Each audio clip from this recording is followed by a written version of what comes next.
Vamos lá começar, por favor. Boa tarde para todos e todas.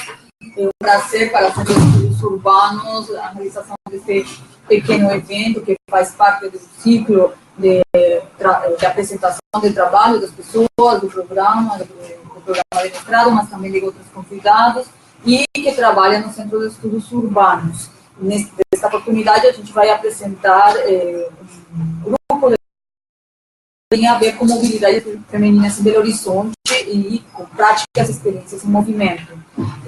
Contamos hoje com a participação de Luna Lira, que é doutoranda em arquitetura da UFMG, com um trabalho sobre por onde caminham as mulheres, percursos e narrativas das diaristas em Belo Horizonte, com a Natália Maria de Oliveira, que é doutoranda em geografia, e Gabriela Lima Diniz, que vai apresentar a Gabriela, que é mestre em geografia da PUC Minas, com um trabalho sobre mobilidade feminina da região metropolitana, o perfil socioeconômico das mulheres pendulares, e o trabalho Mobilidade do Cuidado, Relações de Gênero nos Padrões de Mobilidade da região metropolitana, de Gabriela Cici Faria, que é nossa mestranda aqui do programa de Sociologia. Para compor a mesa e orientar o debate, está a professora Candice, Candice, eu falei errado. Não, a professora Candice da PUC Minas, que é a pessoa que mais tem trabalhado o tema das mobilidades femininas e quem vai ser a pessoa que vai ajudar nessa compreensão e na orientação do debate. Então, bem-vindos todos e todas e aproveitemos todos. Quanto tempo está cada uma? 20 minutos, 20, 25, né?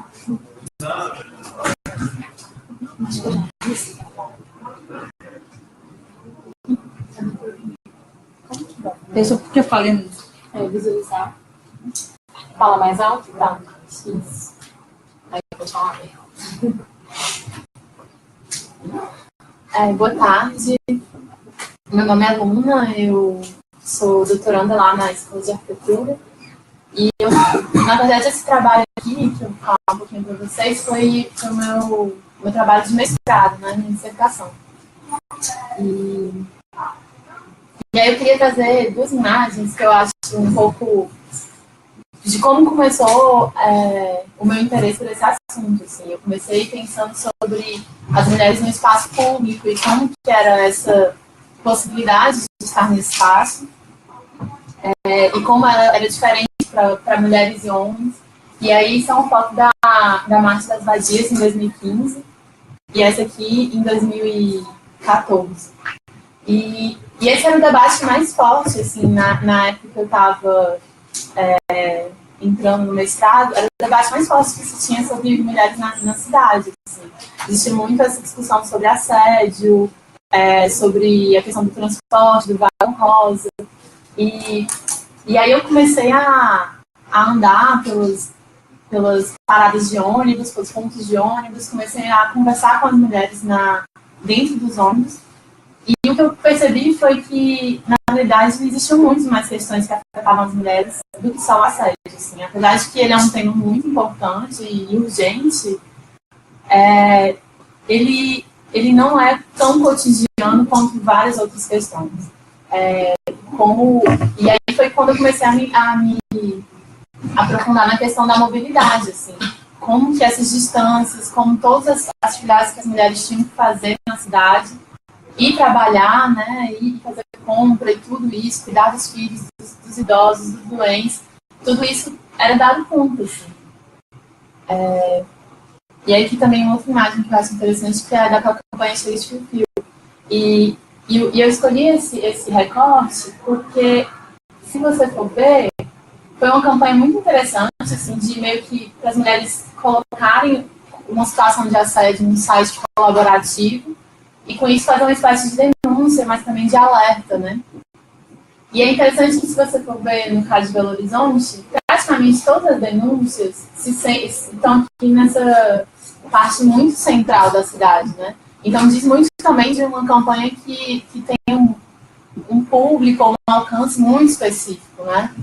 E aí isso era uma coisa que me incomodava muito nesse tema do assédio, dessa discussão sobre a mulher no espaço público. Parecia que era muito limitado a uma certa discussão de um certo grupo de feminismo, enfim. E aí eu trouxe essa imagem porque eu acho também que ela é muito interessante. Eu até queria ler um pedacinho aqui. Essa imagem é a Clarice Lispector e à esquerda a Carolina Maria de Jesus. E a Carolina, ela foi diarista, faxineira e escritora, né? Escritora de muitos livros, publicados em muitos países. E aí, na biografia da Clarice Lispector, que foi feita pelo Moser, ele escreve assim: numa foto, ela, a Clarice, aparece em pé ao lado de Carolina Maria de Jesus, negra, que escreveu um angustiante livro de memórias da pobreza brasileira, Quarto de Despejo, uma das revelações literárias de 1960. Ao lado da proverbialmente linda Clarice, com a roupa sob medida e os grandes óculos escuros que a faziam parecer uma estrela de cinema, Carolina parece tensa e fora do lugar, como se alguém tivesse arrastado a empregada doméstica de Clarice para dentro do quadro. Ninguém imaginaria que as origens de Clarice fossem ainda mais miseráveis que as de Carolina. E aí eu acho que isso diz muito sobre esse debate em geral do feminismo, assim, mas também das mulheres na cidade, porque Carolina escreveu muito sobre a experiência da mulher negra na cidade, e porque ela andava muito, né, indo pegar roupa na casa de outras pessoas, enfim. E aí eu acho interessante essa colocação, porque fala muito sobre como existem muitas mulheres diferentes e como a gente precisa entender melhor essas especificidades, assim.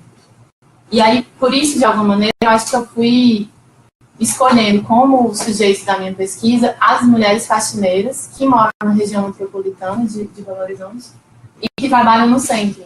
Então, tanto elas tinham deslocamentos muito grandes para muitos lugares da cidade, como elas estavam também num lugar simbólico, assim, da contradição mesmo, na interseção, né, entre classe, a questão de raça, a questão do trabalho de reprodução, e da própria questão de gênero mesmo. Assim.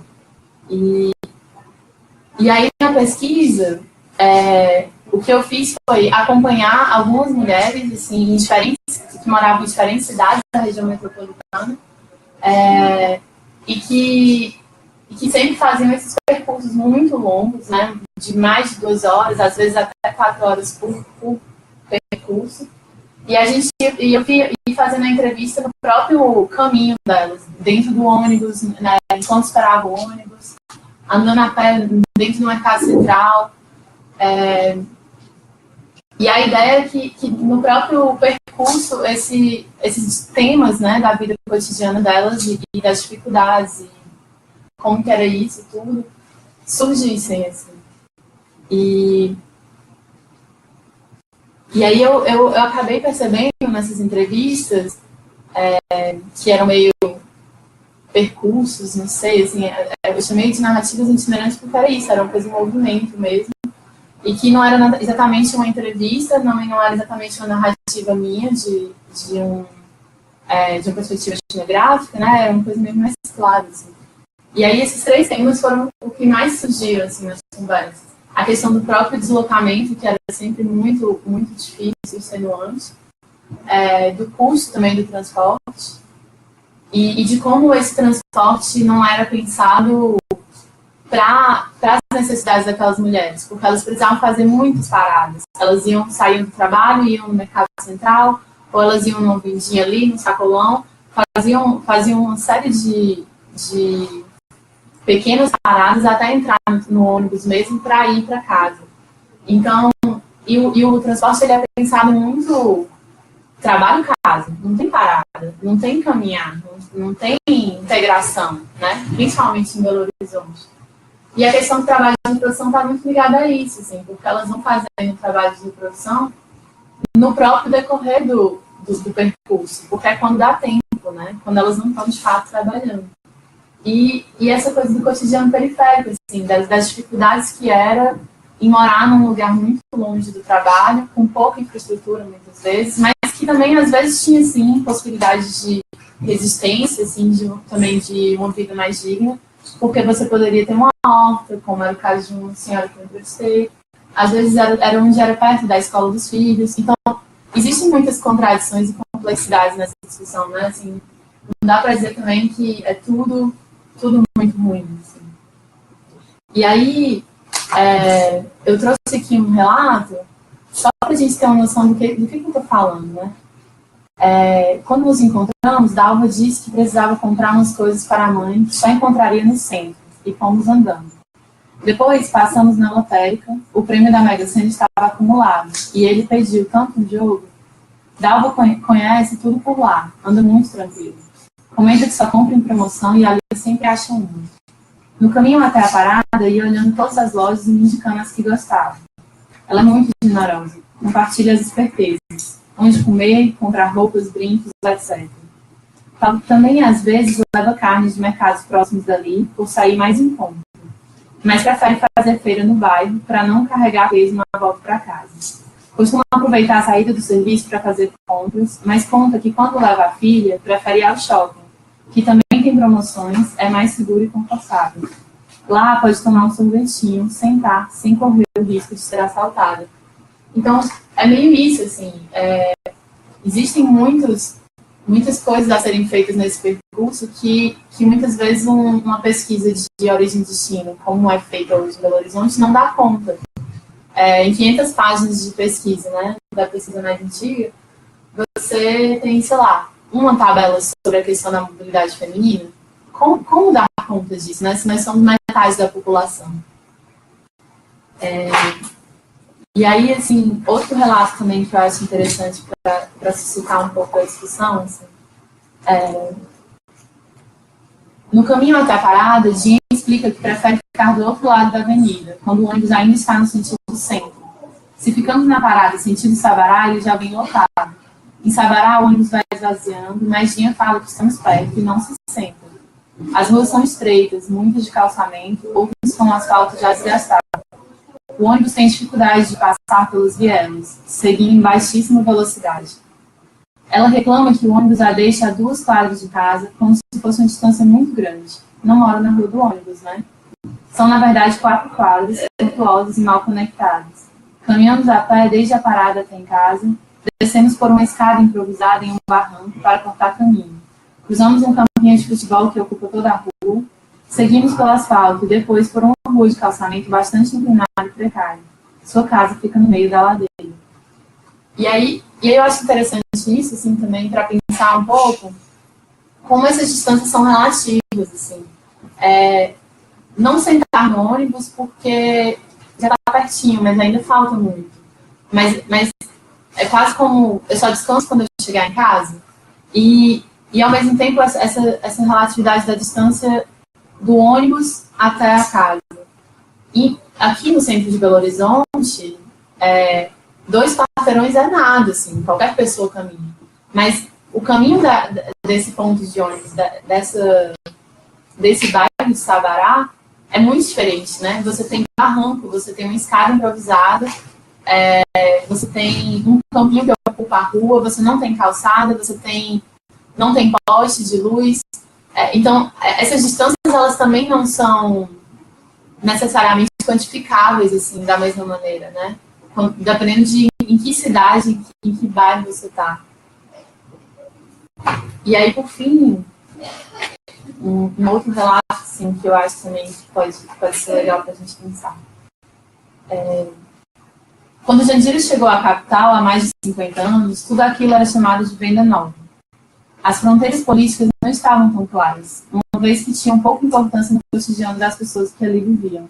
Seu bairro, Pedra Branca, foi se consolidando pela ocupação informal do território e pela autoconstrução. A demanda principal para os governos, ela conta, era resolver as enchentes constantes e a falta de saneamento.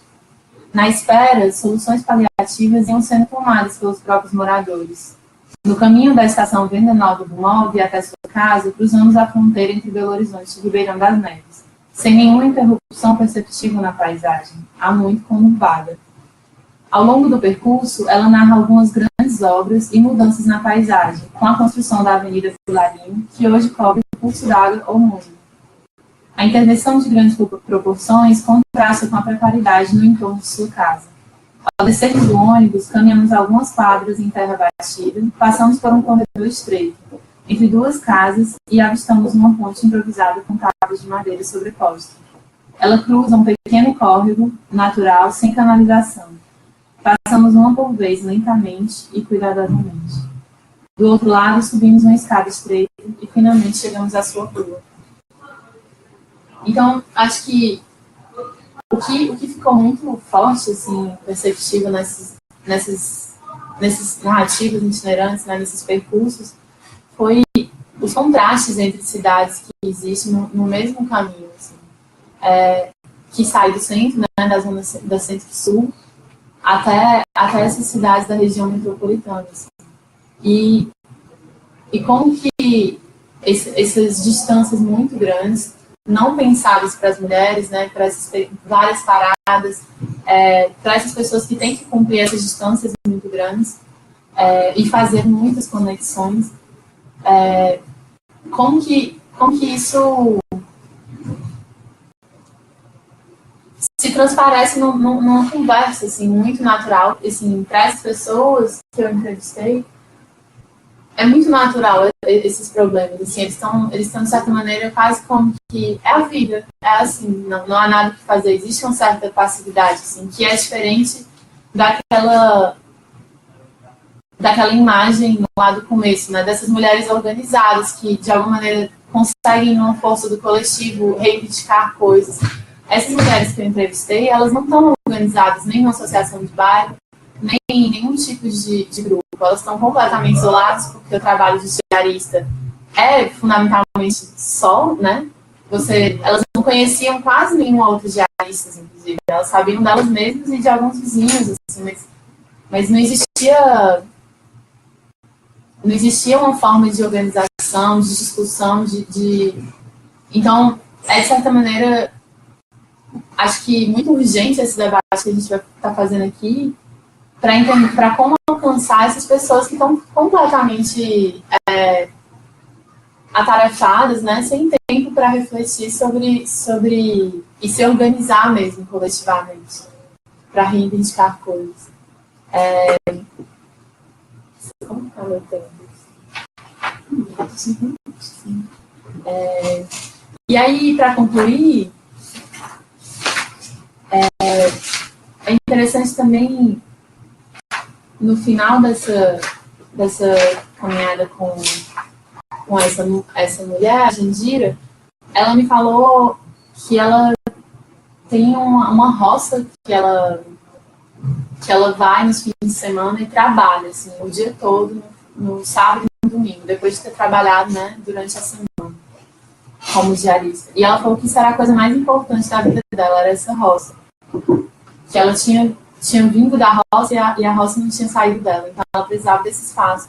E ela tinha uma horta gigantesca, assim, em que ela plantava desde temperos, né, ervas, até feijão nessa horta. E era um terreno próximo à casa dela, no mesmo bairro. E aí é muito interessante, eu acho, assim, que, tudo bem, essas mulheres não estão organizadas, elas estão, muitas vezes, super atarefadas pela necessidade de trabalhar, né, mesmo quando mais velhas. Mas, ao mesmo tempo, existem também formas de dar conta desse cotidiano que são muito interessantes. Assim. Eu acho que essa roça assim, é uma delas. Assim. É uma forma de... Ela só come comida orgânica, assim, coisa que pouquíssimas pessoas, por exemplo, aqui no centro talvez façam. E, ao mesmo tempo, ela dá conta da segurança alimentar dela. Né? Então, eu acho que o que é interessante, assim, do que eu queria trazer para vocês é um pouco isso, assim, dessa complexidade desse tema, de experiências, de narrativas de pessoas, e que muitas vezes na discussão sobre mobilidade e sobre a mulher na cidade mesmo, a gente, às vezes, opta por temas que são, muitas vezes, mais fáceis de absorver, ou de pautar no jornal, enfim, são mais polêmicos, como o Vagão Rosa. Mas é muito maior que isso esse tema, assim, ele é muito mais e existem assuntos que são, sim, urgentes nessa pauta, né? Então, um pouco isso, assim. E aí eu trouxe essa frase que eu achei que tem a ver com isso, assim, da história dessas mulheres, fala muito sobre a resistência delas, assim, e o cotidiano difícil, mas que tá lá sendo feito. Um pouco isso. Obrigada.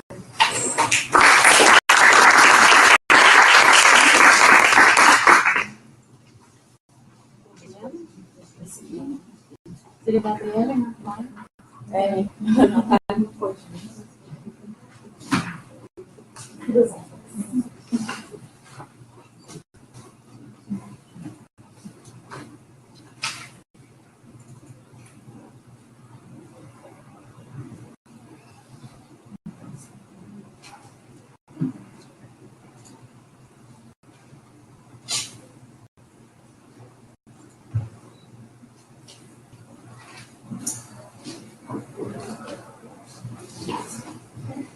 Boa tarde a todos e todas. Meu nome é Gabriela, eu sou geógrafa, agora recentemente mestre em geografia também. Eu vou trazer uma perspectiva um pouco mais geral sobre a mobilidade feminina, principalmente sobre a questão das mulheres pendulares na região metropolitana. Então, eu vou dar vou falar assim, desse perfil socioeconômico, né? Então, vou tentar ser breve aqui, porque é muito material gerado, assim, e eu não vou seguir nessa lógica que a gente acabou de ouvir, né, que é uma lógica mais narrativa.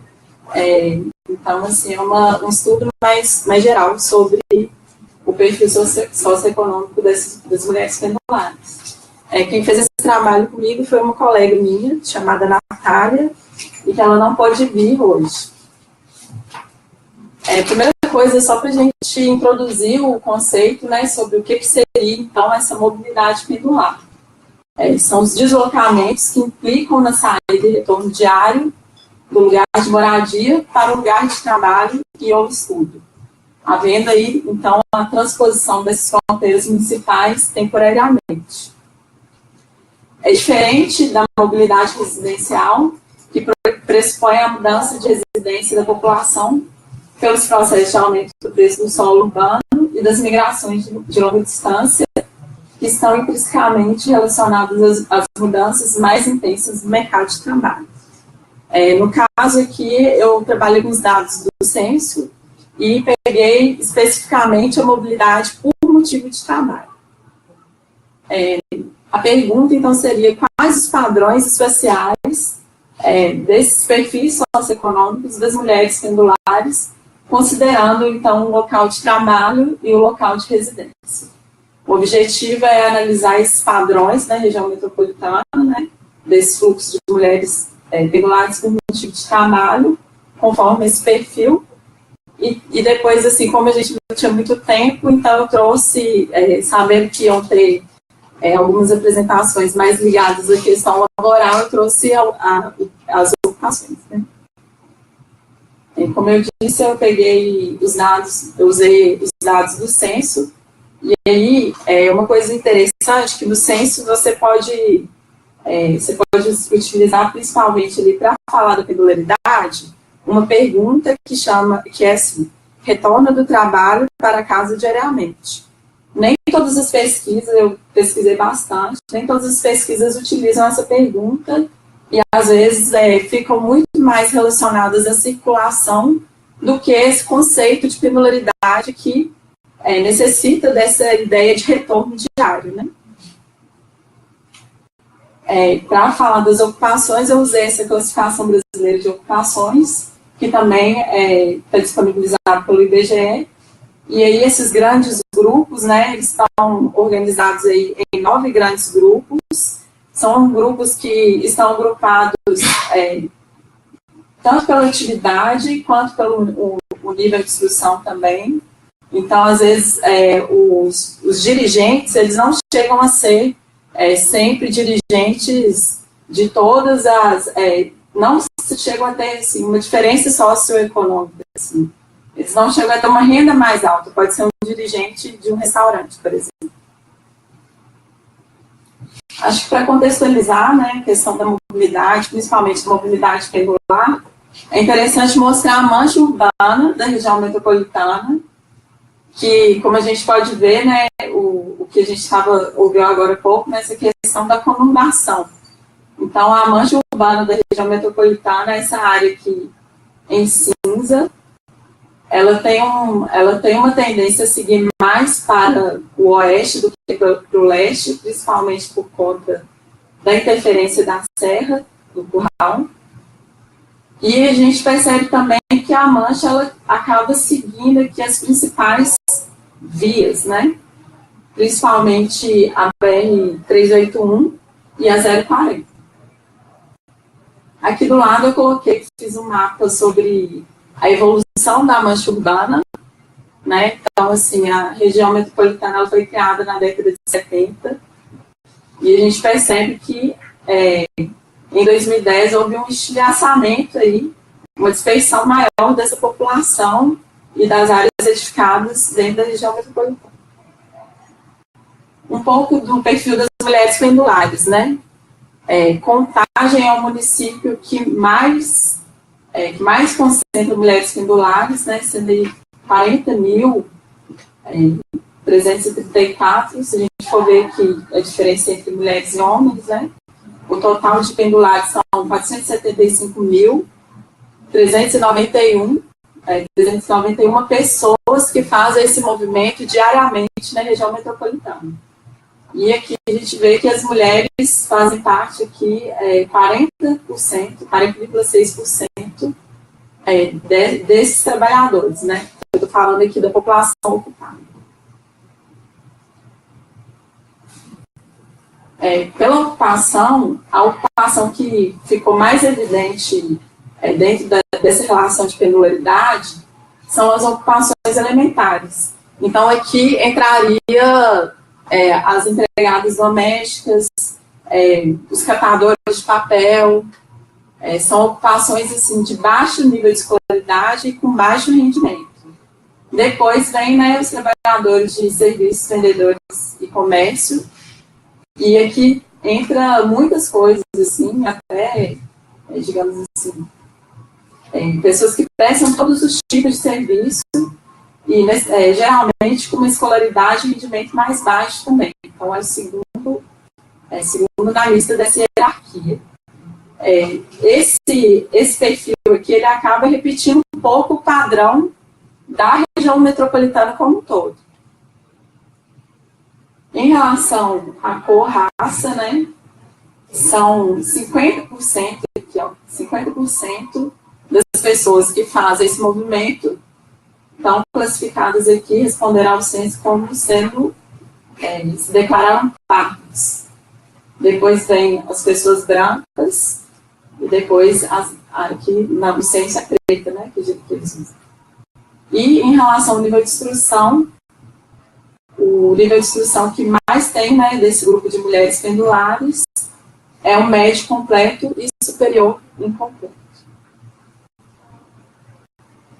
Em relação ao rendimento, a maior parte das mulheres que fazem o movimento pendular são as pessoas que têm mais de um salário a 2 salários mínimos.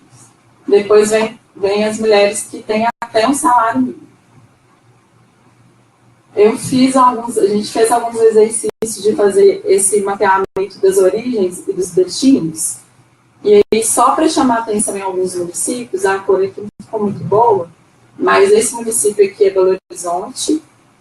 Deixa eu olhar aqui. Aqui é a Contagem, aqui é Betim, e esse município aqui é Ribeirão das Neves. Praticamente todos os mapas que a gente vai ver, a origem estão concentradas nessa conurbação mais próxima do horizonte, e o destino vai sempre escoar essa população para Belo Horizonte. Eu usei aqui os dados absolutos mesmo, porque ainda é uma pesquisa que está em fase inicial. Esse primeiro, só para mim falar aqui, são a origem do destino. Esse aqui eu usei porcentagem, né? Os outros eu usei números absolutos. Agora a gente tem aqui a origem das mulheres pendulares qualificadas na agropecuária e florestal, da caça, da pesca. Tudo que está em cima é onde que não tem nenhuma população que exerce essa profissão. E aí a gente vê que tem alguns municípios municípios que têm origem, né, que trabalham com agropecuária, que tem Nova União, Jaboticatuba, assim, os municípios um pouco mais afastados, Capim Branco. E a origem, até me surpreendi com isso aqui, que muita gente vai para Contagem e Ribeirão das Neves. Em relação à origem das mulheres pendulares profissionais das ciências intelectuais, a gente já vê uma dispersão maior, principalmente porque dentro desse grupo de ocupação tem os professores. Então, a gente vê, novamente, é sempre um movimento da periferia para o centro. Aqui já o pessoal que trabalha com as Forças Armadas, né? Os policiais, os bombeiros, e também sempre tem essa relação acaba ficando muito repetitiva, né? Aqui tem as mulheres que são artesãs da construção, então aqui tem mulheres pedreiras, né, se eu falar assim, e mecânicas também, que a maioria vem aí de Ribeirão das Neves, Contagem, Betim. Isso aqui é Santa Luzia, e também o destino maior, assim, de maior concentração, continua sendo Belo Horizonte. Aqui já tem as ocupações elementares, a gente vê que tem uma dispersão maior, né? Então, são pessoas que são ocupadas, e nessas ocupações elementares, elas estão em mais municípios da região metropolitana do que as demais ocupações, e a gente vê alguns municípios a mais aqui, como esse aqui, que é Esmeraldas. É muito importante também nessa relação de pendularidade. E, mais uma vez, a centralidade de Belo Horizonte se confirmando. Aqui já são as pessoas que têm uma ocupação relacionada à operação e instalação de máquinas montadoras. Contagem se destaca, e mais uma vez o destino preferencial é Belo Horizonte. Aqui já é o mapa, né, das pessoas ocupadas em serviço e comércio. Também tem uma dispersão maior, sendo concentrada principalmente em Ribeirão das Neves e Contagem, e com destino preferencial também para Belo Horizonte, Contagem, depois Betim e Ribeirão das Neves. Isso aqui é Confins. Os profissionais de nível médio, a gente percebe aqui que tem uma diluição maior da origem deles, e eles também se concentram, o fluxo deles se concentra principalmente em Contagem, Betim e Belo Horizonte. Delas, aqui é elas, mulheres pendulares. Aqui é a origem das mulheres pendulares trabalhadoras no apoio administrativo. E aqui, geralmente, são cargos de nível médio. Vem muita gente de Contagem, Ribeirão das Neves, Betim, e principalmente da Contagem e Belo Horizonte. Aí a gente já consegue ver as mulheres pendulares que ocupam cargos de direção. Principalmente, aí a gente já muda um pouco o padrão, né? Porque geralmente o mapa aqui sempre ficava mais claro na parte de Belo Horizonte. A gente percebe aqui que Belo Horizonte se apresenta como um dos lugares que mais possuem as mulheres, né, dirigentes ocupadas em cargo de direção. E aqui Contagem também. Isso aqui é Nova Lima. E mais o destino continua sendo principalmente Belo Horizonte, Contagem. E aqui já entra Santa Luzia, Betim e Brito. As considerações finais, né? Fica evidente uma relação entre a mancha urbana e os deslocamentos. Belo Horizonte é um município, e os municípios contíguos a esse município geram mais deslocamentos. Quanto à origem, conclui-se que o montante mais significativo de mulheres pendulares saem de Ribeirão das Neves, depois vem Contagem. Belo Horizonte é o município que mais recebe mulheres pendulares e seguida Contagem. Portanto, né, os deslocamentos pendulares tendem a se estruturar em um fluxo periferia, centro, periferia. A relação entre as ocupações, lugar de residência e lugar de moradia, apresentou-se de forma diversificada e também tende a se estruturar nesse fluxo periferia, centro, periferia. É isso. Obrigada.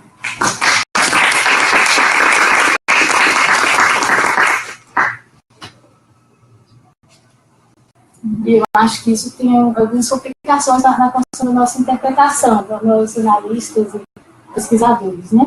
Que eu acho que é uma coisa para... Não é só você, eu acho que todo mundo deve refletir essa ideia de que, como lá não tem, essas mulheres não verbalizaram, não dedicam seu tempo a esse tipo de associação, seja presencial ou seja pelas redes sociais, essa é uma experiência desconectada do dia a dia delas, né?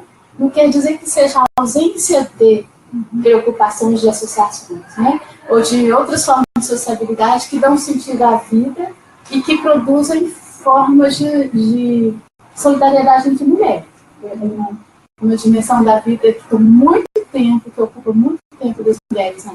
Que eu chamo de fronteiras urbanas, que eu faço pesquisa na minha área limpa, é a vida religiosa, as atividades ligadas às igrejas, né? Uma moça me disse no domingo, ela anda mais ou menos uns 2, 3 quilômetros, com muito entusiasmo. Ela vai com as amigas para pregar, a atividade da igreja.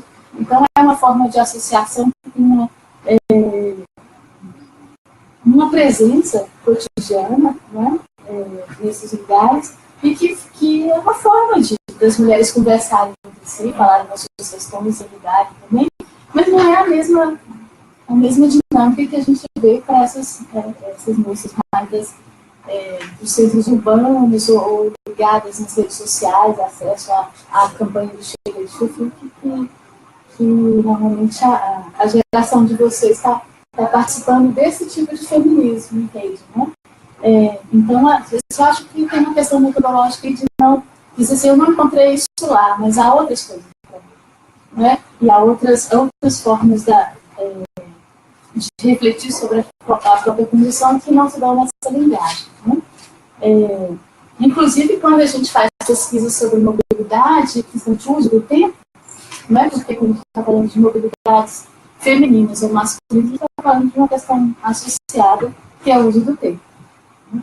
E quando a gente faz perguntas para as pessoas, elas começam a dedicar-se a refletir sobre isso, a tomar consciência do quanto que elas fazem durante o dia. Tá? Esse processo é muito interessante, foi vivido, eu percebi isso na minha pesquisa, mas também orientando a minha doutorado, Renata Rosa, que pesquisou mobilidade feminina aqui em Belo Horizonte, em Recife, e as mulheres chegavam a chorar, a se emocionar muito, ao listarem um tanto de coisas que elas conseguiam fazer durante um dia, às vezes uma jornada tripla de trabalho, jornada formal, tripla de trabalho, uma parte delas ou algumas dessas que trabalhavam em 3 lugares diferentes da região metropolitana de Recife, serem professoras também, né? A gente vê aqui que é um dos grupos de mulheres, né, mais móveis. Não é só aqui em Belo Horizonte, tá? É por isso que esses dados da Gabriela mais quantitativos são fundamentais para a gente conversar com as narrativas dos desordenados cotidianos. Né? Bom, mas aí eu acho que então, uma questão que você observou sobre essas... quando você escutou as histórias das faxineiras, que elas fazem muitas paradas. Entre os deslocamentos principais, há muitas paradas. Essa é uma característica, como a outra da Bela comentou também, das mobilidades femininas, mas não é uma característica exclusiva das mobilidades femininas. Né? Aproveitar o tempo e o espaço para fazer várias coisas. Né? Assim, eu sou especialista, hoje eu já fiz um tanto de coisa a pé, tudo como era que vai encaixando uma coisa, não, você consegue resolver várias coisas no período curto, inclusive trabalhar e fazer várias coisas. Né? Mas eu estava pensando que em relação com essa com a questão da Gabriela Tite, de que os dados estão mostrando então, que essas mobilidades envolvem muitas paradas, muitos percursos, né, acrescentados, mas parece que os dados estão indicando que não são características só das mobilidades femininas, mas também famílias que têm crianças pequenas, os homens também têm mobilidades com essas características multitarefas. Isso significa o quê? Que os dados estão mostrando um movimento, os dados quantitativos, mas também tem algumas pesquisas, poucas aqui no Brasil, sobre movimentos, transformações quanto à participação dos homens nas tarefas de cuidado. Nós estamos um pouco atrasados nessas pesquisas, mas na geografia inglesa já tem umas pesquisas assim. Então, os homens também estão cumprindo movimentos com essas características multitarefas. Especialmente, então, os casais que têm uma gestão mais igualitária do tempo doméstico e do tempo fora da casa, a gente está conseguindo perceber também movimentos com essas características de muitas paradas e multitarefas. Não só para mulheres, mas para homens. Né? O que eu quero dizer? Por que os trabalhos de vocês conversam? De que quando a gente enfatiza apenas as mobilidades de mulheres, a gente esquece essa perspectiva relacional, que toda bibliografia mais interessante sobre mobilidades, em geral, mobilidades femininas em particular, diz que é preciso pensar relacionalmente os trajetos, né, dos sujeitos que a gente está tendo como protagonistas, mas pensar em termos de constelações mesmo, de redes dentro da família. Tá? Então, quer dizer, que é uma questão de relações que vocês avançaram sobre quem são, ou quais são as famílias dessas famílias. Então, o conjunto de relações que elas têm, que permitem o que obrigam a determinados movimentos e essas tarefas.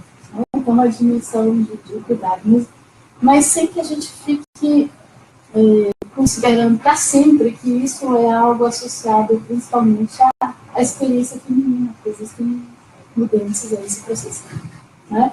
E me parece que essa característica de mobilidades intensivas, né? e já acúmulo de tarefas, sobre uma característica da vida urbana de vários outros grupos, mas principalmente quem tem que gerir, que cuidar, ou de crianças, principalmente crianças pequenas, né? Também de pessoas mais velhas, a gente tem que ver isso, mas eu acho que de mobilidade de crianças pequenas, ou que ainda não esteja em idade escolar, né? É uma mobilidade mais acelerada, mas é muito difícil para mim sem sair de casa. Né? Bem, sempre ficar completamente resolvendo tudo dentro de casa, que obriga um tipo de arranjo que inclui homens e mulheres, que obriga mais a essa experiência fora de casa. Difícil entender, se começa essa perspectiva relacional, talvez seria mais interessante para aproveitar esses estudos, quase você já terminou isso agora, aproveitar essas entrevistas e essas narrativas, investindo agora nas famílias, né, no conjunto de relações entre mulheres. E também os deslocamentos que as pessoas fazem fora das horas de trabalho. Além desse, durante o dia de trabalho, que são variados, tem um conjunto de movimentos fora do tempo de trabalho, que aí inclui, que é muito interessante a gente ver como a gente trabalha em região metropolitana de Belo Horizonte, mas nas suas bordas, né? Os movimentos entre cidades da região metropolitana ou as suas proximidades, mas que não passam por Belo Horizonte. Então, tem uma dinâmica inclusive mobilidades pendurares, né, para um trabalho que se dão nas bordas, nas fronteiras urbanas. Eu não sei se eu tenho acesso a dados quantitativos sobre isso, mas na pesquisa antropológica é possível ter evidências, né, dessas de movimentos relacionados ao trabalho, mas ao cumprimento de vários tipos de tarefa, de cuidado da casa, procura de emprego, procura de serviços de saúde. Né? Então, essa cena da mobilidade ela é muito mais variada do que os dados permitem a gente ver. Mesmo que a gente já tenha um cenário muito diverso, se a gente for ter uma perspectiva que esqueça um pouco de Belo Horizonte, né, e veja a mobilidade entre essas bordas, é muito fantástico. Então, não é a discussão periferia entre periferias, mas existem vários outros centros dispersos, né, na IBH que mobilizam essas mobilidades. Pode ser o Centro de Nova Lima, pode ser o Jardim Canadá em relação à água limpa e as finanças. O Jardim Canadá é um fluxo intensivo de pessoas de várias idades, de homens e mulheres, de crianças indo para a escola. Então, a venda... Na minha pesquisa de dissertação, eu fiz esse trabalho sobre pendularidade relacionando a migração também.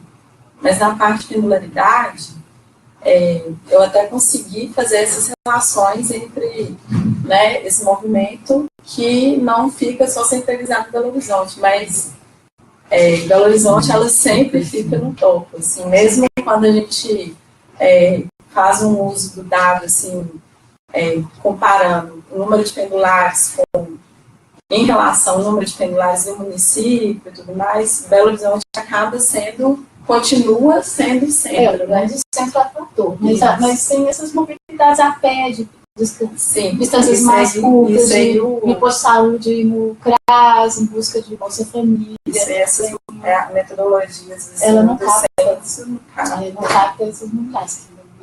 E da cidade a gente combinar essas informações com a observação direta, com pesquisa de campo, né?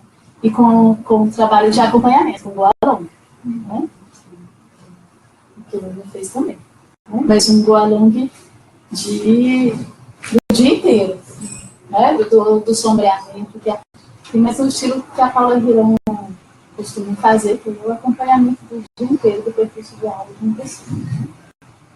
Bom, deixa eu tentar encontrar aqui várias coisas.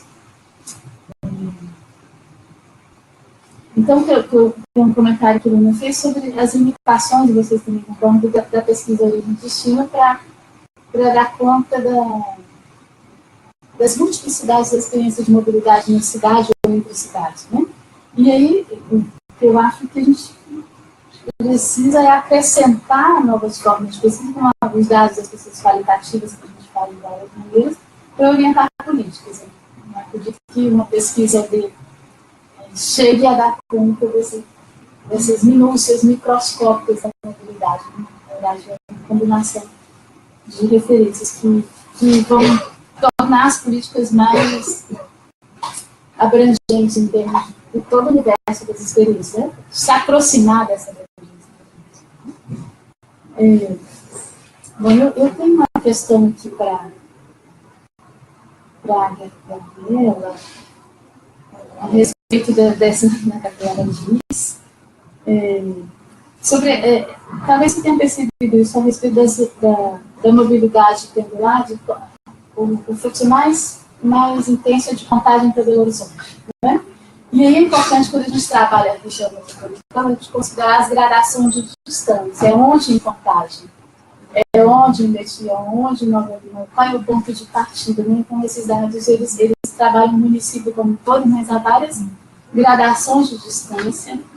A pesquisa da Luna tem dados sobre isso, as condições espaciais, a disponibilidade de serviços urbanos de transporte. Então, essas variações internas de cada município, na verdade, qual é o ponto de partida, exato? E a observação da Luna é mais detalhada sobre isso. Tem uma ladeira, se a rua é de terra, se a parada está muito longe, né? Então, quem trabalha com essa metodologia, fazer o caminho junto, consegue descrever melhor essas variações da distância, né? E das funções do trajeto. O trajeto até conseguir chegar, por exemplo, a um meio de transporte. Né?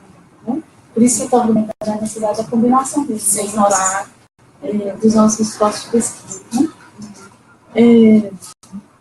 Tem uma questão que a Tite, que eu achei tão interessante, essa ênfase que você deu nas imobilidades. Né? É exatamente por aí que se pode chegar a várias situações interessantes. Uma das questões eu colocaria assim, é o que é sair de casa? Que categoria é essa sair de casa? Que é dada como muito natural, sair de casa, sair da porta de casa para fora. E aí, quando você deu esse dado dos bebês de 0 a 4, que representa 10% dessa amostra, né? Quantos deles, vários não saíram, não sei qual é a porcentagem, não saíram de casa, 10% não saíram de casa no seu interior. quer dizer, quem está respondendo é um adulto, né? Dessa questão, quem quer será sair de casa? Porque os bebês da cidade, eles se movimentam para tomar um sol, para sair ali na calçada, são deslocamentos durante o dia de semana, eles são mais curtinhos, né? Mas eu fiquei pensando, será que eles não saíram mesmo de casa para nada, nem para ir dar uma venda? Hoje em dia a gente vê que tem poucas crianças na rua tomando sol, em casa de semana, isso é visual, os cachorros passam muito mais que as crianças, né? E quem falta ainda tratar ainda das mobilidades das redes pessoas e animais, né? A gente tem que trabalhar sobre isso, esse vídeo que é. Os cachorros passeiam muito, os bebês têm passeado cada vez menos no dia de semana. Não sei onde estão os bebês, onde estão ficando. Eles precisam tomar sol, né? E aí, a gente coloca em questão essa categoria sair de casa. O que a pessoa que respondeu para a pesquisa dele entende como sair de casa? Claro que uma pesquisa dessa característica, as pessoas não conhecem essas categorias. Que elas não sabem se o outro está entendendo a mesma coisa que eu entendo a respeito desse movimento, desse tipo de movimento, né? Então, a partir dessa experiência dos bebês, eu pensei sobre isso, o que significa isso, né? E outra coisa que esse dado sobre os bebês mostra é que, na verdade, nós temos uma díade móvel. Os bebês não saíram, as crianças pequenas, e um outro adulto também não, né? Então, por isso que, nesse caso, a ideia da perspectiva relacional é óbvio, né? Porque é óbvio, assim, do ponto de vista da vivência empírica, porque não é possível uma sair sozinho. Então, tem uma díade móvel. Deve saber quem ficou com o bebê, né? O dia todo, no dia inteiro. Não saiu o que saiu, só para, talvez, não volte perto de casa. Então, se fosse fazer uma pesquisa a respeito da imobilidade, que nos interessa também, né? Sempre pensar relacionamento, mobilidade e mobilidade. É uma diretriz metodológica de todos esses estudos mais interessantes na mobilidade que mostraram para a gente. Então, quem são essas díades imóveis? Aí as pessoas vão pensar, são mulheres, são babás, mas podem ser homens também, né? Podem ser os pais, tem aparecido também nesse papel. Isso que você está chamando de nova configuração familiar, né? Eu acho que você tem que esclarecer o que é que você está chamando de nova configuração familiar. Que pode indicar várias coisas. Famílias homoparentais. Não pode ser um neném pequeno, né? Chegou um neném e é preciso, né, um rearranjo do uso do tempo, da distribuição de tarefas na casa. Em todas as classes, né? Em todas as classes. Então, isso também com aquela reflexão sobre um movimento que os dados estão mostrando de que há um compartilhamento maior dessas tarefas de cuidado dos pequenos pelos homens e pelas mulheres. E pelo jeito em todas as camadas sociais. Mas de forma isso é coisa que estou começando a fazer agora. As diferenças diminuem à medida que eu fiz análise só da escolaridade por enquanto. Se antes você tinha um gráfico assim de mobilidade, depois a diferença que existe entre com criança e sem criança ela é menor, se a escolaridade é maior. Então, né, pessoas começam em cursos, às vezes maior planejamento familiar também, meus filhos. Então, a presença de um cuidador, que precisa aparecer, não sei se isso pode aparecer nos dados, né? Que alguém ficou em casa cuidando do bebê enquanto outros pudessem se mover. Né? Bom, mas eu acho que essa é uma frente que você podia investir para destrinchar esses dados, de tentar capturar essas mudanças e caracterizar onde elas estão acontecendo entre famílias, com que arranjos, qual é o nível de reflexão. Né? Então, só para fechar, o que a gente vê aqui que nos 3 trabalhos, essa ideia da pesquisa, a pesquisa partiu em busca das mudanças, das complexidades dessas associações, né? de relações em torno da mobilidade. E Eu acho os ganhos que a gente tem com essa perspectiva da leitura, não de gênero, apenas da leitura das relações entre gêneros e entre dados. Né? Além da consideração da localização espacial, as pessoas se movem entre que lugares, né? Para fazer o quê? Toda aquela ideia do Creston, né? Das constelações de mobilidade. A gente tem que andar com essas cartilhas assim, metodológicas o tempo todo, independente do tema, pensar em termos de constelação de mobilidade. Quem se move, como, né? E quem fica imóvel, enquanto se é um arranjo familiar, né? Quem fica na posição de mobilidade. Bom, era isso que eu tinha comentado que eu me lembro. Abrimos para as perguntas? Sim, eu queria só rapidamente responder uma coisa para a disse que é essa questão do que é sair de casa, porque quando eu fui analisar essa parte das imobilidades, tem um campo qualitativo. E aí os comentários são muitíssimo curiosos, assim, porque são os entrevistadores preenchendo, né, dados, assim, e aí aparecem coisas impressionantes, assim, a pessoa só foi no bar. E aí ela não aparece. Né? Quanto tempo ela ficou? Né? E assim, só fez um pequeno percurso dentro do bairro.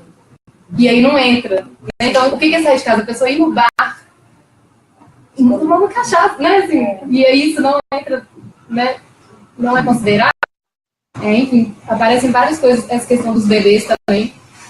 Tinham alguns comentários que por exemplo, fez os trajetos da mãe.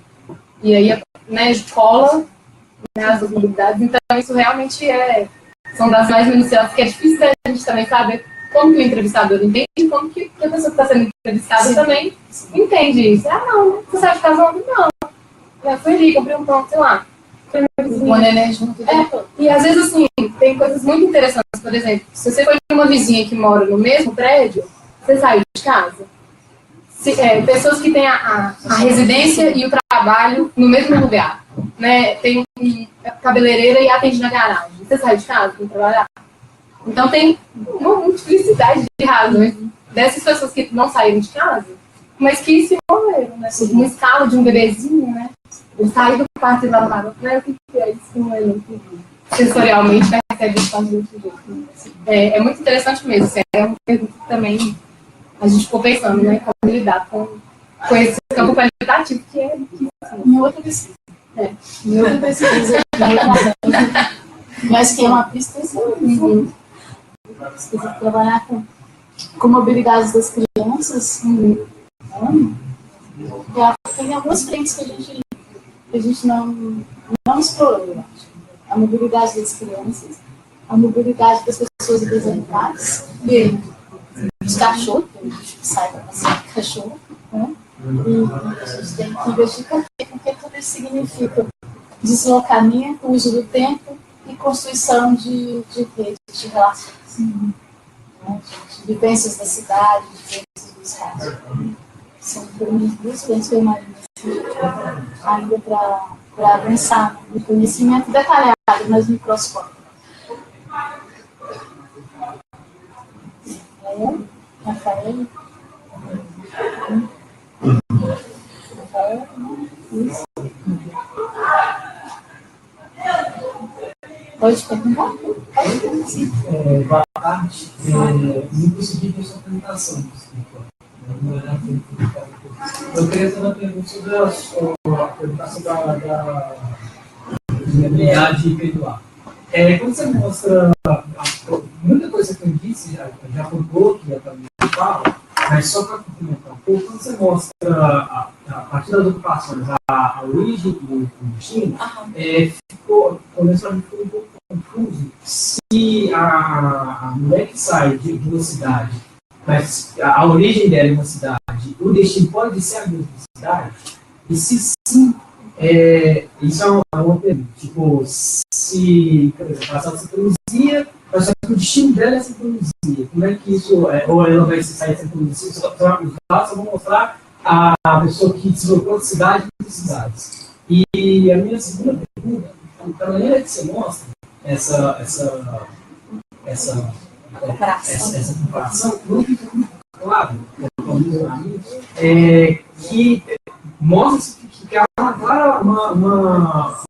que a origem é mais dispersa das cidades, e tem uma concentração maior em Belo Horizonte. Mas só que, eu não sei se você tem intenção de fazer isso no futuro, mas seria interessante você mostrar em setas, tipo, a saída a saída de uma cidade, como é que ela é feita. E ao contrário também, quando você fala da ocupação dos professores, que a gente não sabe qual exatamente, ao meu ver, ele parece que ela é a mais dispersa e deixando. Então, o que me leva a crer que sai muita gente de Belo Horizonte para. Então, é isso. Se tem essa questão se vai para uma cidade, que isso pode comprometer um pouco, se realmente tem essa dispersão que vai para o horizonte, e essa questão exatamente mostrar o fluxo. Porque você pode cair em complemento do que a Candice falou, que já tem vários estudos de rede, mas que mostra, inclusive é colocado no Programa de Desenvolvimento Integrado da região metropolitana, essa questão de novas comunidades da região metropolitana, pensado não só Belo Horizonte, como um arcabouço central, só que diversas outras comunidades. E como é que isso influencia nessa discussão? Obrigada. Rafael, então, primeira pergunta, né? Se a pessoa sai de casa, né, casa e trabalhos que estão dissociados. No início da apresentação, eu coloquei uma definição lá do que eu estou entendendo como regularidade, e que outros autores também, né? Que é esse movimento que tem que haver um rompimento de uma fronteira administrativa. Né? Então, assim, até a forma como eu trabalhei esses dados do censo, a partir do censo de 2010, ele permite responder essa pergunta. Né? Então, sempre que é uma pergunta lá, retorna casa de trabalho diariamente, e antes também tem uma pergunta que é assim, trabalha no mesmo município que mora? Então, foi feito esses filtros, né, para conseguir justamente ver esse deslocamento nessa fronteira administrativa, né? Agora, sobre a questão dos mapas de fluxo, eu, assim, até na minha porque esse trabalho aí foi um trabalho que eu comecei por agora, né? E eu até, não é uma coisa assim muito complexa, não, nessa cultura que eu vou fazer. Uma coisa que você tem que colocar os pontos de GPS de um município para o outro, e aí você consegue ver mais ou menos essa constelação. E realmente, assim, uma das coisas que é interessante para melhorar esse trabalho mesmo é isolar Belo Horizonte, porque fica tudo muito concentrado e a gente não consegue ver esses deslocamentos das bordas, assim, que quando, por exemplo, lá na minha pesquisa de dissertação, quando eu fiz essa relação entre as pessoas ocupadas, né, que as pessoas ocupadas em um município em relação ao número de pessoas ocupadas no mesmo município e tudo mais, você consegue ver umas gradações um pouco diferentes. E essa mancha, né, do destino, ela, da origem também, ela começa a ficar mais para o oeste do que centralizada nessa conurbação urbana entre Belo Horizonte, Contagem, Betim e Ribeirão das Neves, né? Mas Ribeirão das Neves realmente é um estigma que permanece, né? Ela continua ali como uma cidade dormitório.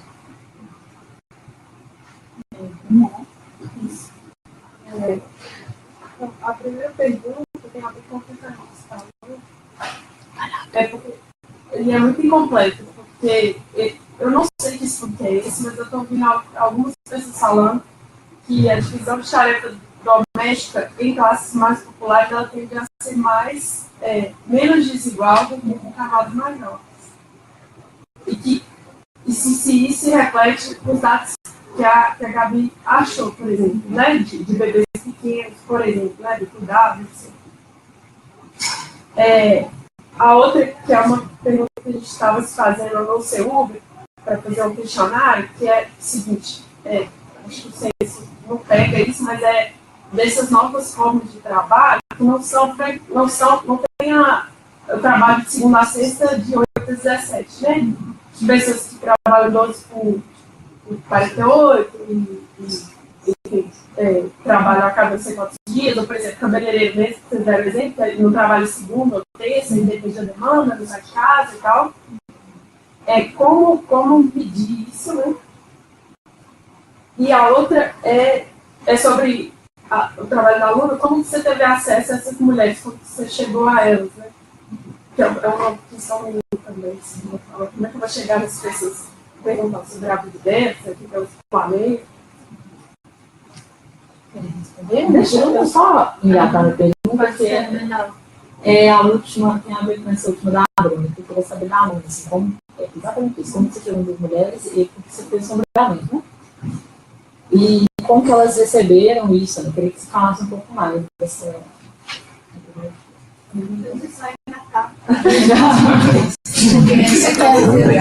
Além de como você chegou nas mulheres, a gente tem uma discussão muito grande sobre essas metodologias móveis, como a gente consegue acompanhar as pessoas. E, assim, minha pergunta é um pouco mais prática, assim, como que você fez na prática? Você anotou na hora que você estava falando com as pessoas, você chegava em casa e anotava, você gravava.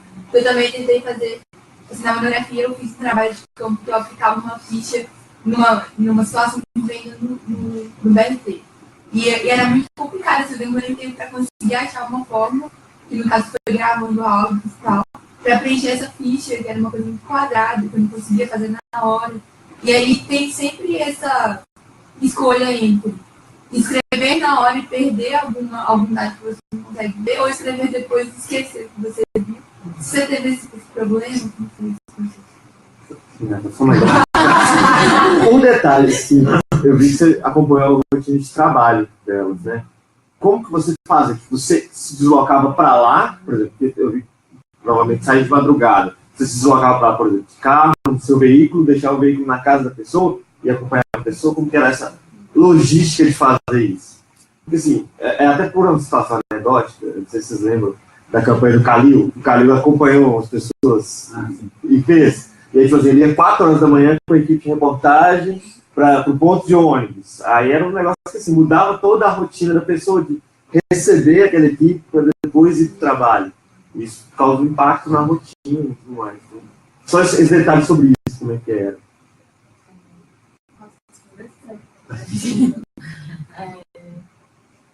Eu até queria comentar isso, mas eu vou responder logo aqui. Como que foi isso, né, de fazer? Eu não sou daqui, de Belo Horizonte, eu sou de Fortaleza, do Ceará, e eu vim para cá para fazer mestrado, então eu conhecia pouquíssimas pessoas na época, muito menos, assim, nunca tinha conhecido nenhuma diarista aqui, porque eu não tinha diarista, e não tinha muito convívio além da faculdade. E aí eu fui meio que pedindo indicação, porque muitas pessoas que estudam ou são professores, trabalham na universidade, têm diaristas, contratos diaristas.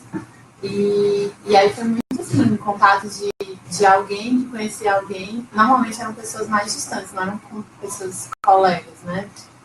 E eu tive muitas recusas, normal, né? Isso, assim, eu acho que eu devo ter ligado para o triplo de pessoas que eu, de fato, consegui acompanhar. Muitas pessoas até achavam que eu estava entrevistando por telefone, começavam a me falar por telefone tudo que eu, né? Ou então, realmente, só se recusavam, não queriam ser gravados, e qualquer coisa assim. E, então, foi bem difícil conseguir. E por isso que eu acho que também foi um número reduzido, assim, pelo tempo mesmo. E uma vez que a pessoa topava, ela tinha uma disponibilidade muito difícil. Ela às vezes falava, não, hoje eu vou no médico. São pessoas que têm uma rotina muito instável, né? Assim, não é uma coisa de todo dia ter um expediente certinho. Tem dias que às vezes elas trabalham em determinados lugares, aí naquele dia não questionário, e aí não vai. Mas aí foram, acho que 7 mulheres que eu acompanhei. E elas, o que eu fazia era encontrar com elas no ponto de saída do trabalho. E eu fazia o percurso só de volta para casa. Até porque muitos saem cedo e de lugares que são longe, seria difícil mesmo chegar lá. E também porque eu queria muito ver como que era esse arranjo da volta, porque é quando a pessoa faz as compras, né? Quando ela faz as paradas finais, e que normalmente é no meio da tarde também. Então, muito difícil elas saírem depois de 5 horas da tarde. Normalmente 4, 3 horas elas já estão indo para casa. Então, é um pico de horário muito diferente. Até se você for no ponto de ônibus, é interessante ver que horário tem mais homens, que horário tem mais mulheres. É muito diferente. Assim, isso é super perceptível. Nos horários que eu ia, que eram os horários das dialistas, só tinha mulheres praticamente, quando muito raro um homem na parada. Aí, algumas delas, inclusive, os esposos, quando eram casados, não eram todos que eram casados, os esposos tinham carro, alguns também, e elas não usavam esse carro, elas não sabiam dirigir. Uma delas sabia dirigir e não era permitido que ela usasse o carro, com o argumento de que ela tinha uma vez batido o carro. Então, assim, existe mesmo, nessas pessoas com quem eu falei, que eu acompanhei, existe uma divisão de tanto do coisa do carro quanto das tarefas, né, que competem às mulheres e aos homens, era bem sobrecarregada nas mulheres. Talvez, assim, proporcionalmente na população isso não seja real, mas nessas pessoas com quem eu estive, praticamente os homens não participavam de absolutamente nenhuma atividade relacionada à idade delas. Sim, no trabalho tem. Assim, tem uma que é mais velha, que tinha 60 e poucos anos, algumas tinham 20 e poucos, a maioria era 30. Assim. E aí outra coisa que você perguntou era sobre gravar, né? Então, eu optei por não gravar, isso foi uma decisão difícil, eu discuti muito com a minha orientadora, a Sil, porque ela achava que era importante gravar e que eventualmente as pessoas iam se acostumar com o gravador. Só que eu achei que como a conversa era no ônibus, né, uma parte do tempo, ou em estações em que tem muito ruído, talvez não fosse tão produtivo fazer o gravador, assim, no sentido de conseguir, de fato, registrar, e acabar tendo um efeito negativo da pessoa não se sentir à vontade de falar livremente. E eu acho que teve muitas coisas assim, que elas falaram pra mim que talvez elas não tivessem falado com o gravador. Assim. Como eram viagens muito longas também, eu fiquei com medo de que, com o gravador, elas ficassem muito constrangidas e respondessem muito picadas, só sim, não, e eventualmente a conversa não desse, sabe? E a minha ideia era que fosse mais assim, falar, me conta como é o seu dia a dia, e aí a pessoa falava a história dela. E você tem filhos? E aí, sabe, não era muito de um questionário, de uma ficha, como você comentou. Mas era muito difícil essa coisa de lembrar. Alguns, na primeira vez, foi assim, a entrevista que eu disse assim, quando eu ia jogar fora, sabe, você faz primeira experiência, mas eu não joguei. Mas foi mais difícil, porque eu quis anotar, e às vezes a pessoa perdia o interesse em contato, eu não estava fazendo contato visual com ela. É muito melhor quando às vezes você tem duas pessoas, né? Então anota e ela pergunta e conversa.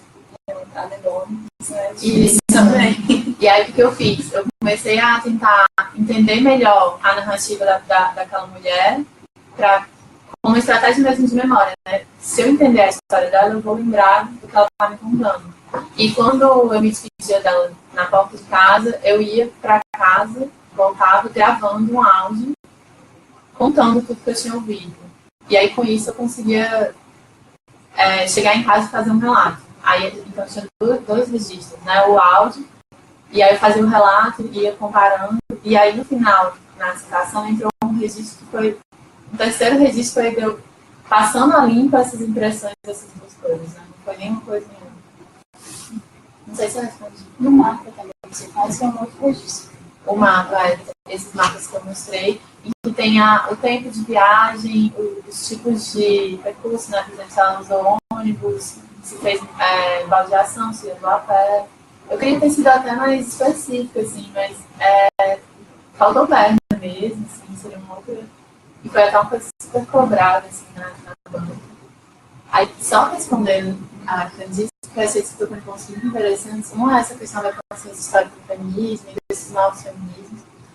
Realmente, assim, concordo demais. Eu acho que existem pautas que, às vezes, elas são muito específicas do presente e que carecem um pouco de historicidade mesmo, assim, das lutas que vieram, assim, antes. E E eu não acho que o tema do assédio é uma falta na vida dessas mulheres, ao contrário, eu acho que ele deve ser super presente, assim, algumas poucas tiveram coragem de falar sobre isso comigo, mas nas conversas que eu tive era um tema que ou era um tabu, assim, uma amiga de uma amiga minha comentou que uma vez aconteceu isso, você não sabe bem com quem foi de fato que aconteceu, se foi com ela e ela não quis dizer. Ou então, às vezes, é só uma coisa naturalizada, assim, como um dado do cotidiano, isso acontece no final das coisas, sobre isso, a vida é assim. E que é diferente dessa forma como esses feminismos, eles que colocam isso muito como em termos de discussão, né, assim, de rever. E às vezes eu acho que a maior parte das mulheres tomam isso só como um dado mesmo, que é inevitável, assim, ou é evitável até o ponto em que ela pode não se expor àquela situação, né? Uma vez que ela tem que se expor, é inevitável. Talvez porque a experiência de violência dentro de casa. Sim, exatamente. Existem outras violências que são mais. E aí, outra coisa que eu achei interessante, né? Essa coisa de relacionar a questão da mobilidade com homens e mulheres, né? Do gênero, no sentido que homens também é um gênero, né? Mas, no caso dessas mulheres com quem eu conversei, é isso, assim, era muito forte a ausência dos homens quando eles vestiam, porque algumas eram mães solo, ou então não eram mães também. Existem essas mulheres que não são mães e que às vezes também não, né, falam sobre essa mobilidade, mas eram sempre elas que eram responsáveis pelos filhos, assim, e pela casa. Assim, quem que faz as compras. Inclusive, numa situação, uma delas era uma mulher que ela fazia as compras, ela não tinha carro, e ela morava com o filho tinha uma moto, e ele não fazia as compras. Então, assim, mesmo podendo ter mais facilidade de ir comprar, não sei se eu falei mais alguma coisa. Eu queria só responder. Bruno, depois que eu fiz outras análises, eu fiz várias outras análises que eu tive vontade de fazer. Uma foi essa, né, ver por classe, assim, ou renda, ou escolaridade, que é a variável que o banco já me dá, como que são essas transformações de mobilidade aplicada. E aí, talvez, ver isso, né, o quanto que essa divisão de tarefas, né, acontece para mais ou para menos em diferentes circunstâncias. E outra coisa que eu fiquei com vontade de fazer também foi ver o quanto que a idade das crianças influencia. Porque nos dados gerais, você tem que as mulheres realizam mais viagens motivadas pelo cuidado. Mas assim, né, você tem uma criança pequenininha, às vezes os homens se implicam mais, mas quando vira um menino de 12 anos, enfim, se não tem filhos, né, como que isso acontece? Coisas por fazer. E isso que você falou desses trabalhos que não são tão normativos, né, outros cursos, eu acho que realmente é muito difícil, a partir de uma pesquisa quantitativa, a gente conseguir acessar tudo isso, sabe? Assim, a quantidade de respostas qualitativas para as pessoas que trabalham por turnos, as pesquisas é enorme, mas isso nem é levado em consideração quando a mobilidade do trabalho é medida, né? Porque essas pessoas também sabem. Então, eu acho que seria mais via quali mesmo. Acho que sobre isso também tem alguma coisa para falar, porque assim, a pesquisa que eu conheço é o censo, né? E lá a pergunta é se a pessoa trabalha na semana de referência em que foi feito o licenciamento. Então, não necessariamente são pessoas que têm essa jornada de trabalho convencional. Então, que trabalha assim. A gente nunca vai conseguir captar tudo, né? Porque, por exemplo, a gente tem uma colega de mestrado que o marido dela trabalha nessas plataformas de petróleo. E é isso, né? Ele vai ficar 3 meses, depois fica 1 mês em casa. Sim. Né? Assim, sempre acontece. Mas isso é assim, No Brasil, no Brasil. Porque eu tive 2 tios que trabalhavam não era 15 dias, acho que eles ficavam 20 dias. Mas mesmo que escapa na semana, né? Então, isso é 20 dias.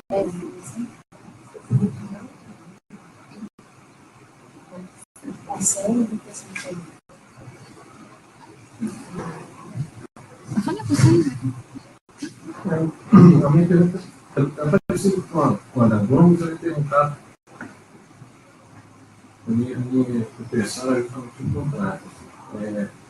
Na disciplina da professora Nina sobre sociologia das religiões, tem um artigo explicando que nas áreas de expansão metropolitana recente, né, na periferia recente, as igrejas pentecostais ocuparam esse espaço antes de outras igrejas e antes do Estado. E que nessas áreas periféricas, por causa disso, haveria de forma mais disseminada um conceito de família bem conservador, que aproxima bastante a mulher dessa figura do cuidado, né?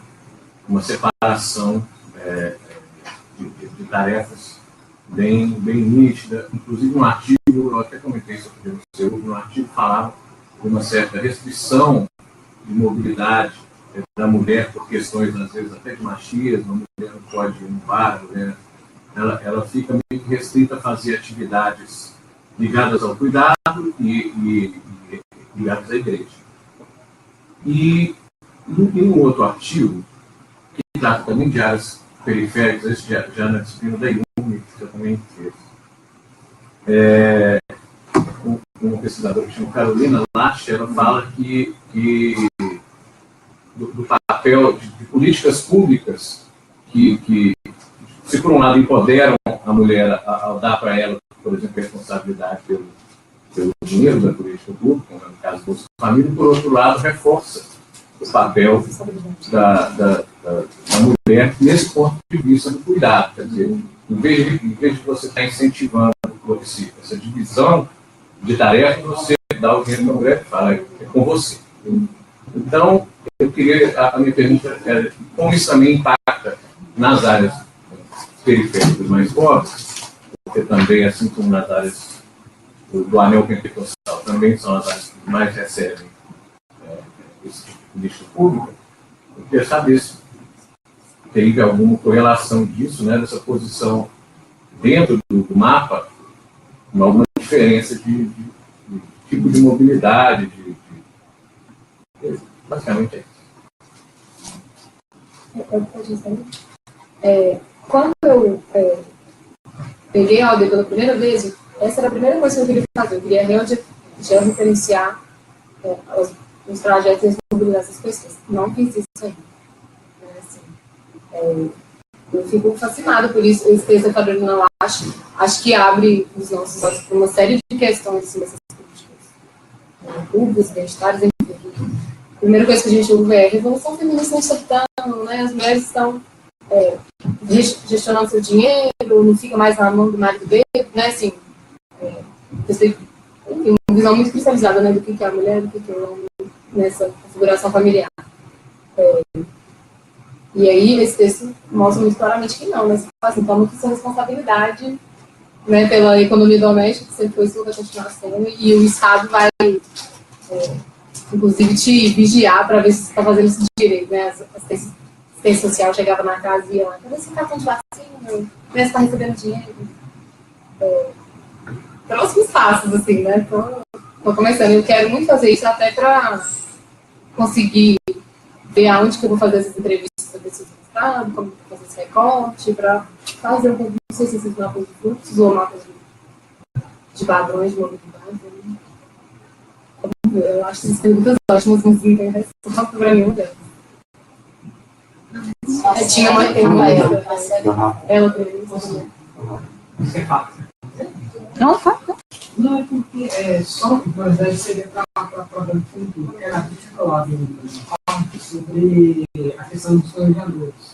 Isso geralmente nos trabalhos de mobilidade tem uma tendência de se deixar as políticas de mobilidade em trabalhos de segundo plano. Não digo possível, quando você fala que essa questão da mulher é pouco incorporada na mobilidade e nas coisas que a gente vê, geralmente quando incorpora, a gente vê um barco em roda, alguma coisa do tipo, quais seriam os mecanismos e como seria a articulação para que se faça uma política de mobilidade voltada para as mulheres e que não seja feito dessa maneira tão simplificado, científico. De fato também que todos os segmentos também são deixados de lado. As políticas de unidade têm uma persistência só percebe profissionais, de transporte e tudo mais, apesar que isso vem modificando com o passar dos anos, mas só como incorporar isso nas políticas de mobilidade e que não seja, vamos dizer, machista ou algo tipo como vagão roda, por exemplo. Rafa, eu acho que é isso um pouco o que a gente está tentando fazer. Assim, né? Você, o Rio, junto com isso que a Candice fala, um pouco de tentar fazer com que as políticas públicas incorporem dados qualitativos, dados que são produzidos na universidade. Eu acho que uma forma de fazer isso é a universidade também se aproximar dessas áreas de construção de política. Eu acho que a gente está fazendo um esforço nesse sentido, assim, de frequentar o Observatório da Mobilidade, de compartilhar esse conhecimento que a gente tem com eles. Mas também há outras formas, né? Assim, teve esse evento que o pessoal do nosso DH organizou. A gente fez uma oficina para pensar justamente isso, como que a gente transforma a questão do gênero em pauta nas políticas públicas. E aí uma das coisas que foi muito falada é efetivar mesmo a participação popular e numa escala menor, mais próxima das pessoas. Então, pensar os CNTTs, né, comissões regionais, assim, mais próximas da vizinhança, que as pessoas possam ir nas reuniões, compartilhar, tentar planejar numa escala que compreenda essas mobilidades que são, né, de pequenos percursos mesmo, ou assim, coisas mais minuciosas, né, você vai comprar uma coisa que para. Então, assim, são... Porque quando a gente pensa, política urbana, enfim, a escala está tão longe, né, do cotidiano, que essas coisas se perdem. Então, assim, se a gente que tem o privilégio de um tempo um pouco mais dilatado chegar nesse tipo de informação, a gente tem, eu acho que o compromisso mesmo de compartilhar esse conhecimento que a gente produz, mas também, né, sem tirar um pouco as coisas da mão do Estado também, né, assim, de tentar fazer com que a participação popular seja mais efetiva, até para que a gente consiga alcançar uma multiplicidade maior de pessoas, né, assim, participação popular. Nós precisamos disso aí, né? Tem reivindicações que conseguem ser mais ouvidas, por exemplo, do que essas demandas que são tidas como coisas do cotidiano. É assim, né?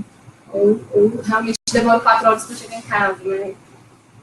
Então, acho que é essa diminuição da escala e um compartilhamento mesmo entre poder público, universidade e cotidiano.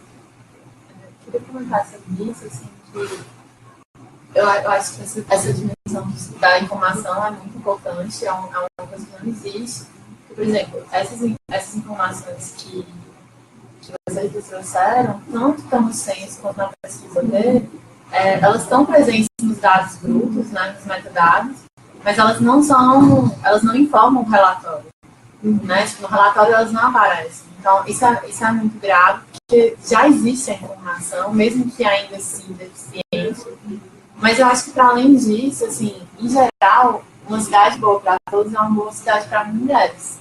Se você pensa numa cidade que tem mais integração de transporte, né, e não só pensa no movimento casa-trabalho do operário, né, né, tipo assim, dessa pessoa que tem um expediente de 8 horas e tal, você vai estar incluindo as mulheres, mas não só, as crianças vão ter mais autonomia na cidade, vão depender menos das mães. Os idosos também vão depender menos de outras pessoas que precisem acompanhá-los, né?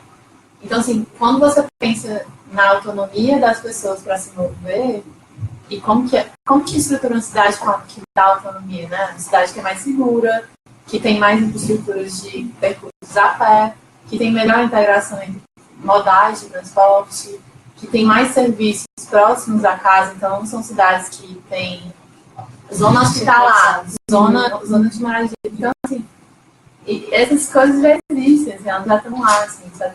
Eu acho que é uma questão de olhar mesmo. Acho que usa mais olhar para essas questões. Eu acho que as duas já começaram a responder, e acho que uma coisa que a Candice falou é a questão de combinar essas metodologias, né? Usar tanto esses dados que já estão disponíveis de uma forma com esse olhar com maior atenção, né, para a questão de gênero, e aí a gente até entender que as composições familiares ali tem alguma coisa muito parecida ou não, em alguns momentos sim, outros não. E também acho que falta também essa questão não só do olhar, mas desse ouvido mais apurado, assim, para como que as pessoas vivem essa cidade se movimentando. Eu acho que realmente a pesquisa etnográfica ajuda a resolver bastante essas pequenas, porém muito quantitativas também, né, essa questão mais qualitativa, assim, do cotidiano de cada um. Assim. Marcelo? Depois tem mais alguém? Tem Chica,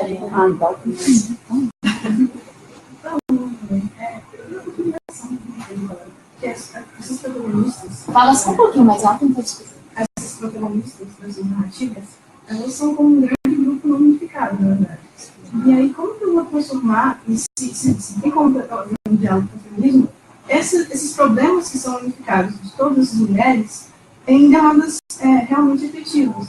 Porque, por exemplo, essas mulheres elas não vão ter acesso à informação que a gente está tendo nesse exato momento, e elas são exemplos. Então, como eu vou fazer esse diálogo com o feminismo? Nossa, Eu tenho uma ideia. concreta. Via os CRAS, via assistência social. Por exemplo, vou te dar só um exemplo de como pode funcionar completamente. Lá em Nova Olinda tem um CRAS, uma equipe volante do CRAS, que atende no mesmo lugar que tem o Programa Saúde da Família, cursos, associações de bairro.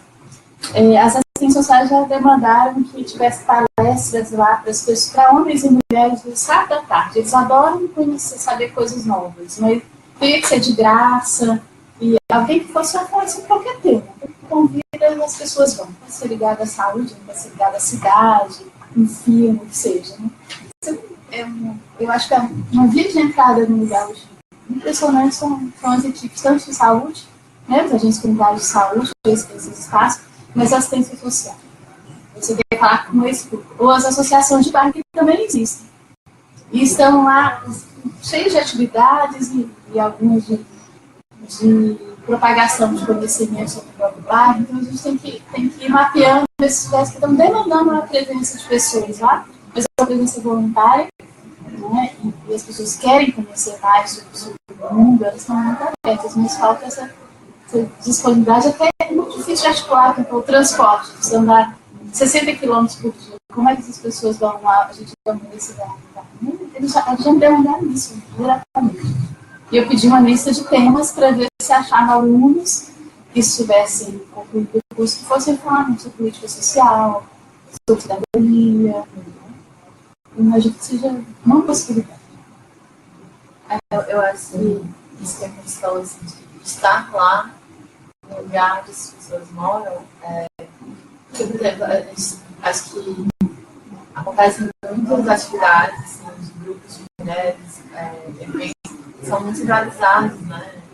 Então acaba que não chega mesmo nesses lugares. E eu acho que o grupo de mulheres que são faxineiras, diaristas, é muito particular nas ocupações, porque elas trabalham de fato isoladas. Assim, e com um trabalho que é extremamente instável e que não tem quase contato com ninguém. Normalmente elas pegam a chave, entram no apartamento, quando elas saem, ninguém estava lá, ninguém chegou.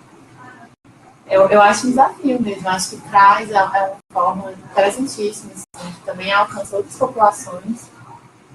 Lá no meu laboratório agora, a gente está trabalhando uma pesquisa com idosos. E a gente conseguiu, de fato, alcançar grupos de idosos a partir do CRAS. Existem grupos de convivência, onde eles ficam informados, por exemplo, sobre estatutos do idoso. Isso poderia também ser sobre outros temas, né? Assim, mas eu acho um desafio mesmo, assim, como se centralizar. Como alcançar essas pessoas que estão... Agora, eu acho que isso também passa por uma questão que é mais ampla, que é da discussão sobre políticas, da participação política das pessoas no Brasil, né? Assim, a gente tem uma apatia da maior parte das pessoas e uma relação muito perigosa, assim, entre política partidária, ou vamos dizer assim, política institucional, vamos dizer assim, e o que é de fato política, que é uma coisa cotidiana, que é todo dia, que é aqui e agora, né? E acaba que as pessoas se interessam muito por esse assunto.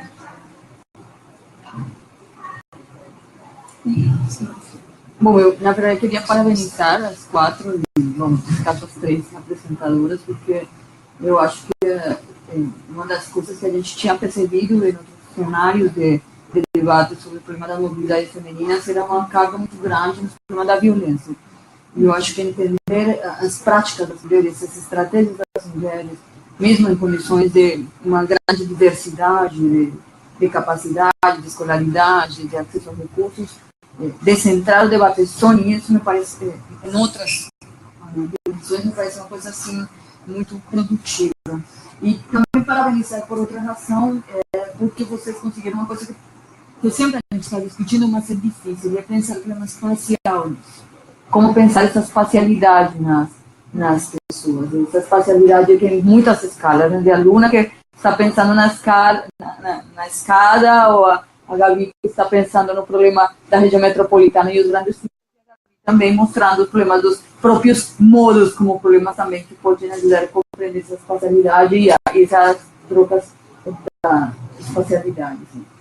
Então, para mim, isso acho que é bem relevante, porque é difícil pensar o espaço da cidade. É muito difícil porque são muitas escalas que estão em jogo quando a gente está pensando. Está pensando na casa, está pensando na escala do quarto, está pensando na escala do corpo, mas está pensando também na interação global que essas pessoas têm com o mundo, né? Porque elas não são isoladas. São pessoas, vejo cada vez mais, não sei se vocês acompanham, mas tem nada de ônibus, quem acompanha as pessoas também cotidianamente vê como, por exemplo, as empregadas domésticas têm smartphone e ficam agora usando aqueles meios, aquelas tecnologias. Não são pessoas, estão isoladas do quê? Né? De que estão isoladas, que tipo de informação elas têm, aonde que elas acessam, que tipo de interesses elas têm, e que às vezes a gente, nessa vida intelectual, sempre pensa que existe uma maneira associativa ou única, uma maneira de dar informação. Resulta que essas pessoas têm acesso a muitos espaços. Eu vi no metrô do Rio de Janeiro um debate de senhoras, de trabalhadoras domésticas, falando de 50 tons de cinza, mas era um debate literário super complexo delas. Não tinha lido a obra e fiquei super interessada em vir elas. Num debate no metrô cheio, no Rio de Janeiro, 5 horas da tarde. Então, não é que elas estejam isoladas, de que, aonde, que tipo de linguagem, que coisas se interessam, acho relevante. Então, me parece que isso também é importante. Eu teria uma coisa que para a gente está sendo uma preocupação muito grande, que a Candice falou, o problema dessas constelações, essas diversidades. Estava pensando nas múltiplas empregadas domésticas, as estratégias complexas que elas têm, ou as estratégias que a Gabi está falando do problema dessas, dos problemas do cuidado, de como seria o cuidado de crianças, de idosos em diferentes momentos da vida, ou de mulheres que não têm filhos também, que têm mobilidade, ou que a Gabi está mostrando, a outra Gabi que está mostrando nessas complexidades no mundo das profissões. Então, me parece que essas constelações são difíceis, mas como a gente conseguir, é uma coisa que estávamos pensando por dia para cuidar, professora Luciana, que veio dar uma palestra, como pensar, juntar várias escalas, como juntar isso, como fazer essas análises.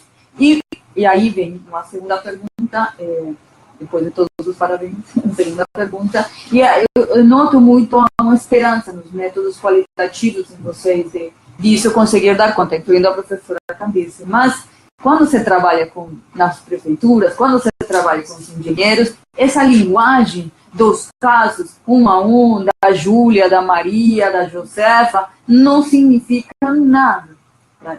Ou muito pouco.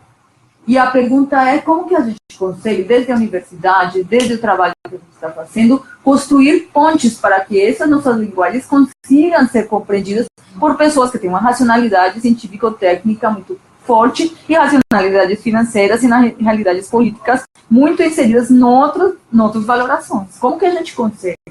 Porque a esperança não é um método etnográfico para falar com a engenharia, é muito complicada. Eu acho que a gente pode ter, sim, pode ser um elemento interessante, mas me parece que a gente tem que tentar pensar, será que dá para construir outros métodos quantitativos que sejam mais sensíveis, mais acurados, mais específicos, que mostrem essas diferentes escalas.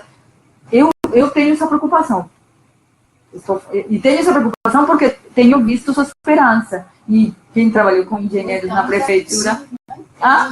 Como traduzir? Fórmulas que sejam compreensíveis, mas no nosso seminário sobre mobilidade, o Renato Ribeiro, da CETOP, ficou desafiando as mulheres que estavam que a gente está esperando propostas.